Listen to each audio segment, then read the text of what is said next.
Interdependency requires us to see things from another person's perspective, to have the ability to communicate. And so this actually happened with Zoe. She felt like the teacher was mad at her because of a certain statement. And we did this whole exercise.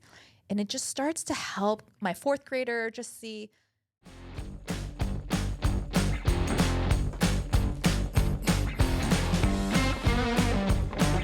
Oh, now we're producer Chris.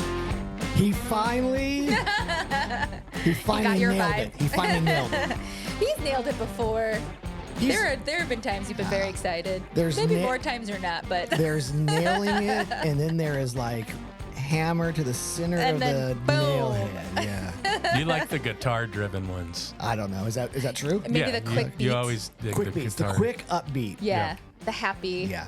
The happy vibe. Yeah, happy and fast. It's kind of how I live my life. I know. I think that's true. Hey, everybody. Welcome back to another episode of our On Purpose Parents podcast. Yeah. Summer is over. And as we kick off the new school year, as always, Grace Yoon, Hello. me, Kurt, myself, and I, and off camera now that the summer is over, back in his rightful place. Oh, I kind of miss you. It was good to have him. It was good to have him. I want to bring him back. But Feels weird back here. what? How does it feel weird back there? I'm all hunched over. Well, that's over all your 'Cause cords and equipment. It's a little thing.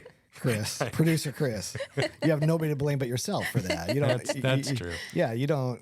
Right behind you is a table that's twice as tall that you would not have to hunch over, but for some reason, anyway.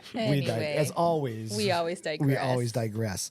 Wow, Grace, school year off and running. School year is off and running. My kids are back. Karis. Summer is officially over. And yes, Karis is a brand new middle schooler, She junior is. higher officially. Yes, officially, it's a big milestone for Wow, us. that's big time. I don't know how I feel about it.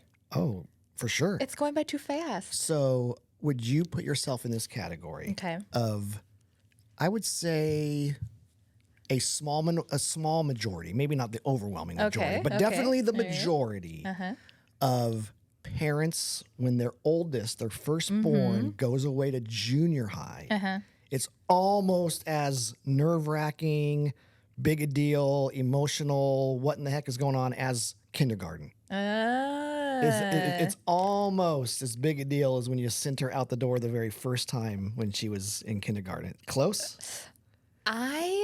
So for me, I think the biggest deal was sending my infant kid to daycare. Well, okay. Now you're going way back. That's where I sat in the car and I cried. I was like, they don't know her nap schedule the way I do. Yes. And then kindergarten was the next level. And then for me, I think middle school is like third tier. Only because I think my reaction is adjusted based on the kid. Yep. And Karis is very responsible. Right. So I think some of the nervousness of that was taken off. I was going to ask you how much of it is because of Karis herself, and she's not your typical seventh grader. Oh, I mean, I don't know. But in some ways she is. In some ways she is, but in other ways, her maturity, her responsibility, she's all that very kind organized. of stuff. Yeah, totally. Well, but it is definitely emotional in the sense of wow, time goes by fast. Not just mine, my wife and I, our oldest grandchild started kindergarten. Oh, really? That's a big deal. It's a big How deal. do you feel about that? Oh, it's wonderful. Oh, it's wonderful and sad. It's interesting. It feels very similar to when Kayla, her mom, when she started kindergarten. And do you remember? A lot of those same feelings. So anyway, parents, in honor of, in light of, because of the brand new school year, some of you listening, by the time this particular episode drops, you're probably 2 weeks into the new school year. Could be 3 weeks, depending on where you happen to live in the country. But because we're off and running on a brand new school year, we thought we would do a short little 3-week series that we're going to call School Year Strategies. Yes. School Year Strategies. And we're going to just kind of hit 3 little topics over the next 3 episodes and give you a few, for lack of a better phrase, a few strategies, concerning those topics. Love it. Try not to be too prescriptive. We'll try to be a little bit more principle-based, but parents, if you've been listening to this podcast from the beginning especially, but we try to come back to it every now and then, is the whole motive behind the On Purpose Parent podcast is, first of all, this idea that almost nothing really awesome happens by accident. Right. And that we are intentional in so many areas of our lives, our careers, our finances, our relationships, Our health. And sometimes we tend to be a little bit less intentional when it comes to raising our kids. And that makes no sense. Why would we leave the most important piece of our life to chance? And so this idea of being purposeful and intentional. And then we have, for the sake of our podcast, we've kind of defined the ultimate goal of parenting. With lots of ways that this looks, but the big goal of raising our children to be interdependent, lifelong followers of Jesus who want to make a kingdom contribution. That at the end of the day, parents, it's not about what school they go to in college. It's not about whether or not they make the varsity sports team. It's not about how popular they are. Does that stuff matter? To some degree, certainly it does. But above that, what matters ultimately is this idea that someday we would have raised adults who are interdependent, lifelong followers of Jesus, who are using their skills and their career and their passions to make some level of kingdom contribution. And man, if you can do that with the help of the Lord and your family and your community, it's gold. Yeah. You succeeded. And really, everything trickles out of that. Very little else matters, right? And so it anchors you. It anchors you. Yeah. It's a great way of looking at it. And so today, in our first episode of the strategic school year, we're going to look at 3 strategies over the next 3 episodes. Being purposeful, paying attention, and praying. Those 3 strategies is what we're going to look at over the next 3 Memory episodes. is good. Kurt is doing all of this. No notes in front of him. I have to have the notes in front of me. Let's. I'm impressed. Okay, well, there's 2 sides to every coin. Okay. On the one hand, yep, I got it all memorized. Yeah. And what I have to say will just be a little bit less thoughtful and a little less I don't think research. so. You have notes, but on those notes, she's usually got book quotes and Bible verses. Not this time. And you know research. why? Because Kurt sent out these thoughts right before the episode. Yes. So I was like, all right, here we go. I just copied your notes. This is true. So I know what we're you're talking saying about. that. I know you're saying that because you do have a reputation for being so well researched. I like to plan. You're so I well like to planned. research. And literally, But not today. an hour ago, producer Chris had a wonderful series planned, all thought out. And I'm sitting in Chick-fil-A, as is my morning routine. That's where you get your inspiration. That's where I get my That's what I inspiration. heard from my husband. And I suddenly thought, wait a second, I think we need to do a beginning of school year series. Yeah. Beginning of school year only happens once a year. And I think that was the right way to go. So I just shot a text out. And so now Grace is being forced to improvise. Gotta improvise. And so We gotta is producer pivot. Chris. And so am I. We live for by it. the way. We're I'm here. I'm Yeah. improvising too. You are an expert improviser, though. Okay, so Well, you right. speak from the heart. There you Kurt, go. Kurt speaks from the heart, and that's He does. that's great. the problem with that is what the Bible says about the heart. Oh, That's the problem. What comes out? That's the only problem is that the heart is deceitful beyond, Yeah, very wicked. Yes, very. Don't follow your heart. Don't follow your heart. but I like it. That's I a like it being purposeful. Yeah. The whole series. We're I gonna think be it's purposeful. We're going to pay attention. Pay and attention. We're going to pray. great. Pray. So we thought that to jump into like what should we be purposeful about? There's 100 things, 1,000 things, a list of things that if we choose as parents to be purposeful, intentional, okay, what does that lead to? And for clarity's sake, and in the theme, in the spirit of our podcast, we thought today, parents, we would each just share real quickly one idea for each of the 3 pieces of our purpose statement. Like if you're buying into the idea that my goal as a parent is to help my child become an interdependent, okay, we're going to give you a couple strategies for helping them become interdependent. Lifelong follower of Jesus. I got a couple thoughts about that. Kingdom contribution, we've got a couple thoughts about that. What you can do this school year to nudge your kids those directions. Right.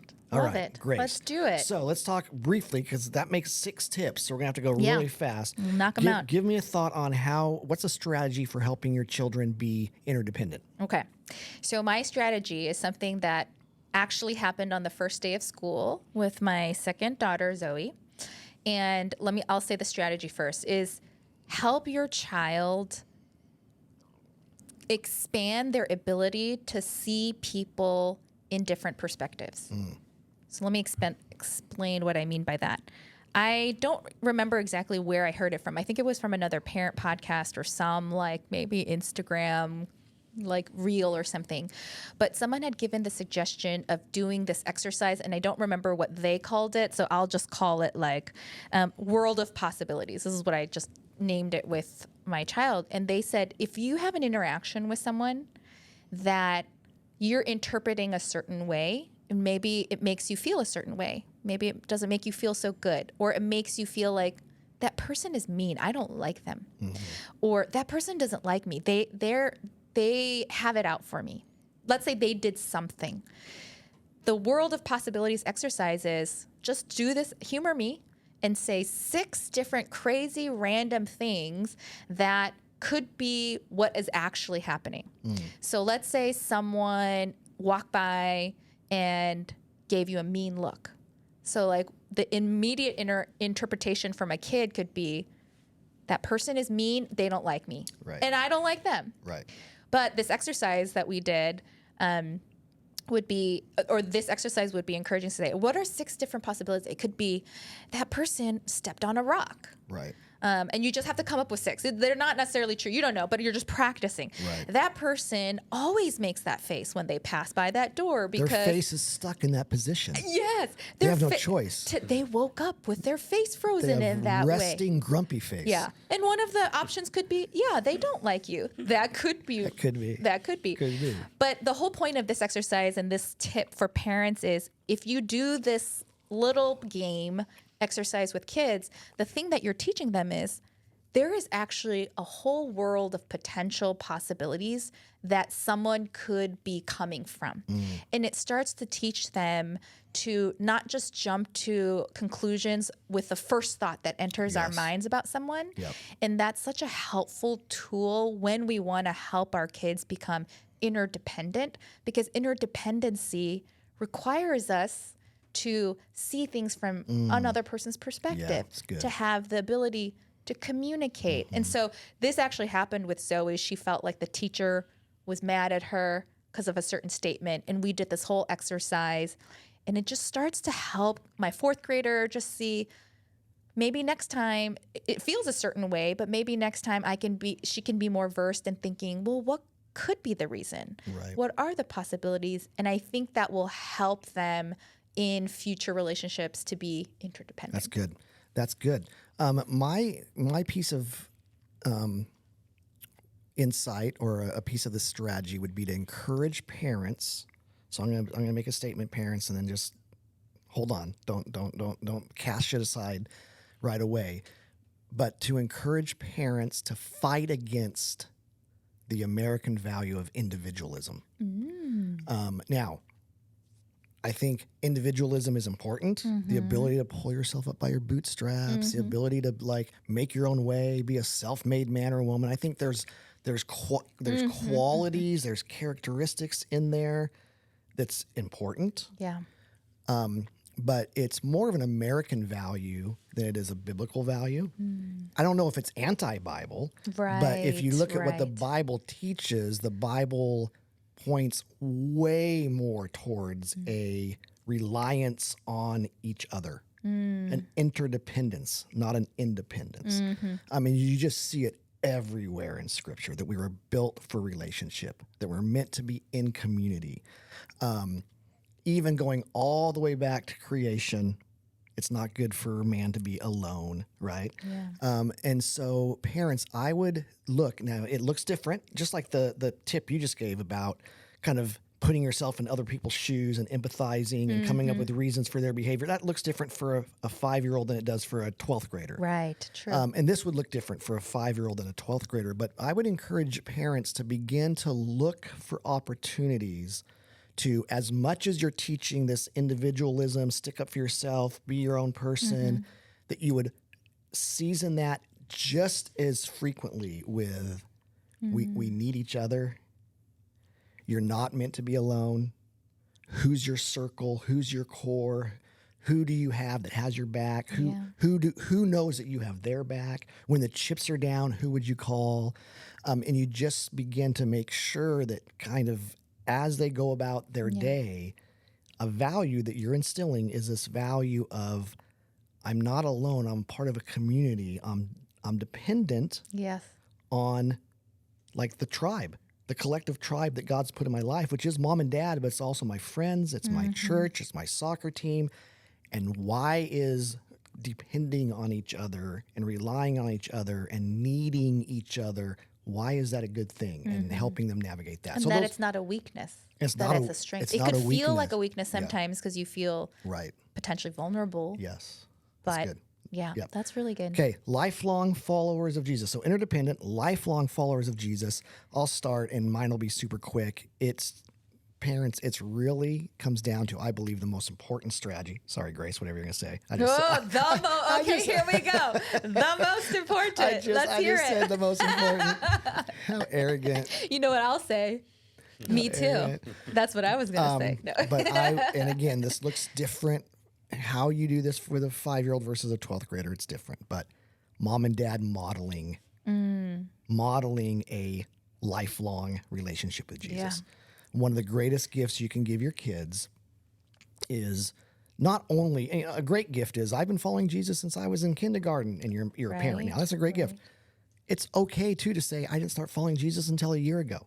That's okay. But since then, look at how my life is different. From here on out, I'm modeling what it means to have a lifelong relationship with Jesus. It doesn't really matter where it started. It's how has Jesus impacted your daily life for the long haul since you met him. And mom and dad, if you can just model a faithful lifestyle in devotion to Christ, that preaches more loudly than the Sunday school class that they sat in, the small group Bible study. Mom and dad are the biggest influences in their children's life. And one of the best, not the only way, one of the best ways for your kids to be lifelong followers of Jesus is if they see that in you. Yeah, absolutely. And I don't have those exact studies with me right now because I didn't have time to research them. But I will tell you that the influence that parents have and the influence that whoever they look up to, their actions have on kids, it's very well documented. Yeah. Mine will be a yes and to what you're saying, so I'll tack on to your most important point, is for me, I think if parents can focus on emphasizing meaningful connection with Jesus versus the appearance of a meaningful connection, I think that sets the foundation for your kids to have more of a better chance to have a faith that lasts through all of the challenges that life could get and throw at them as they grow. And what I mean by the appearance of a meaningful connection is sometimes it's very easy for us to, as parents, get caught up in the motions of the things that we're supposed to do. Oh, we missed church. You're supposed to go to church. Oh, we didn't pray at this certain time and we're supposed to. Oh, my kid is not like saying the most beautiful prayers as my other friend's kid, or they're not acting a certain way, or everyone at church acts a certain way and behaves this way. This is how we're supposed to. And some of those things may not be bad because some of those things may be encouraging disciplines and, come to church on a regular basis. That's a discipline. And that's a wonderful thing. I highly encourage that practice and that habit. But I do think it is easy for parents to very quickly slip into the appearance of being connected to Jesus versus actually being connected to Jesus. And so the encouragement I would have is check ourselves as parents. Are we focused more on being embarrassed or shame or the should do versus just being in relationship with Jesus? And so small ways where this can come out can be, do you actually bring Jesus in when it matters to the kid, when they're having a certain feeling? So something I've seen some friends do that I was like, oh, it's so simple, but like I realize maybe I don't do this as much as if they skin a knee, this one parent friend would be like, oh, let me pray for you. Oh, dear Jesus, I'm so sorry you heard this. And I'll put the Band-Aid on. Or, oh, you had a bad day at school. Like, oh, let's just tell Jesus, that we're feeling sad. Or bringing Jesus into these actual moments that the kids are, whether they're happy or they're sad, bringing Jesus into it. So it's a relationship. We're sharing the ups and downs together. And when I saw my friend do that, I was like, oh, I noticed it. And by the fact of me noticing it, I realized, oh, I don't do that. I just like live my own life. And then pray to Jesus when it's prayer time. But incorporating Jesus into the daily relationships, the ups and downs, making it about meaningful connection, not about the appearance, can really, I think, instill a foundation in the kid that when it gets tough as an adult and no one is telling them to go to church, that there's something there that tugs at their heart. That's good. That's great. Interdependent, lifelong follow Jesus, and then real quickly, who want to make a kingdom contribution. All right. Okay. I'll kick this off. Give us a strategy. So the strategy here, I would say, is make giving a fun family activity. And so what I mean by that is it's really easy to plan things as a family. Like, let's go plan to go to a movie. Let's go plan to go ice skating or plan to do something. Let's plan to play board games. But you can very easily incorporate, let's plan to do some giving activity that's actually not like, oh, this is our charity time. But you can make it fun. And so, and kids, as same as adults, and it's, I think the way God has wired us is when we give, we feel good.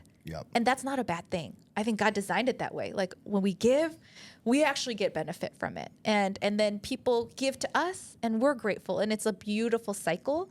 And you can tap into that. And kids, you don't have to force it. They will have fun doing giving things at a young age. So an example of that would be, and I have mentioned this in previous podcasts, but we'll call it Random Acts of Kindness Day, and we'll do random acts of kindness like drive through McDonald's, buy a snow cone, or not a snow cone, an ice cream cone for us, and then we'll pay for the car behind us. The kids love it. They're like pressing their face against the back window. They want to see like the person's facial expressions. They tell Sam, drive slower, so we can kind of see the interaction.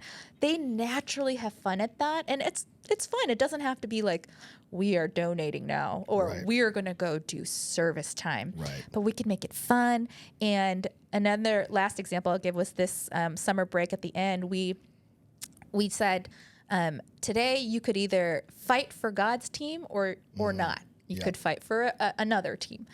And what are some of the things we could do to say, like, today we proactively fought to be on God's team? And God, we were looking at the Bible verse, thief comes to steal, destroy, but I've come to give life. How can we give life? So we baked cookies or muffins, banana bread muffins, and then we distributed them.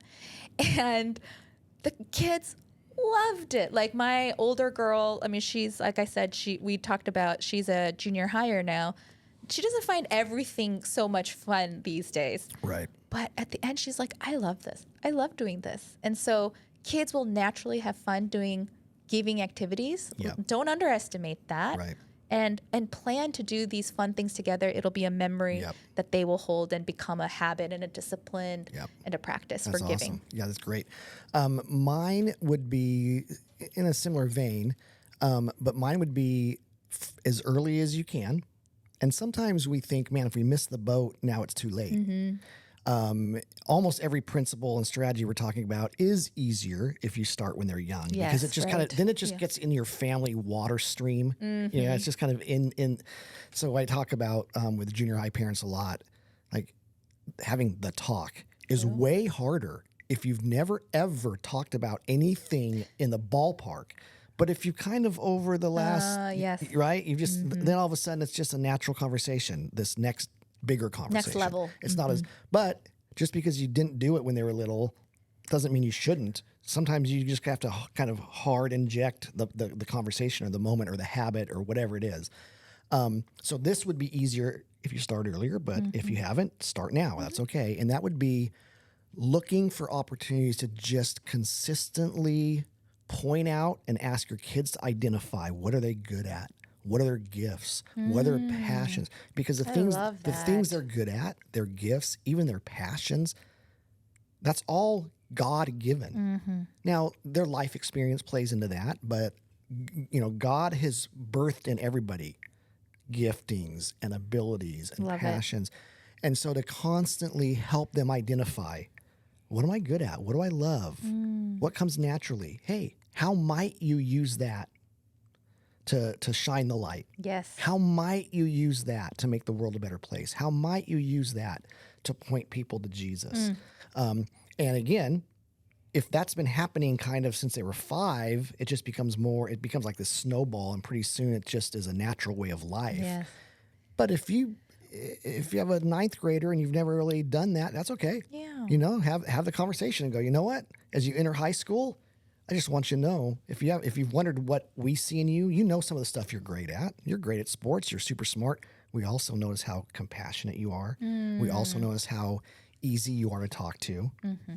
Man, as you walk the halls of your high school this year, how might you use those things to just put a little dent in the kingdom, for the kingdom? I think that would be kind of my tip. Parents, as we wrap up, school year is crazy. You're running. There's a lot of stuff going on. For some, it's a brand new era. High school for the first time, junior high for the first time. Sports are crazy. Grades are crazy. If you have high school sophomores and juniors, all of a sudden the grades and the classes and AP this and all the things. As you're navigating all of that, our hope for you this school year would be that you would be intentional, just like you are with a lot of those other things I just discussed, but that you would be intentional and purposeful in looking for ways this school year to help your kids, nudge them towards, model interdependent, lifelong follower of Jesus who want to make a kingdom contribution. Hey, thanks for joining us. As always, you can text the word parent to 83,000 and get on our text message list. You can go to our website, onpurposeparents.com. If you have a question, a topic idea for an upcoming show, you can email us at producer Chris. I always forget that. Parents@saddleback.com. Parents@saddleback.com. If you're watching on YouTube, please hit subscribe, share this with a friend, and we will see you next time around. Bye, everybody. Bye, guys.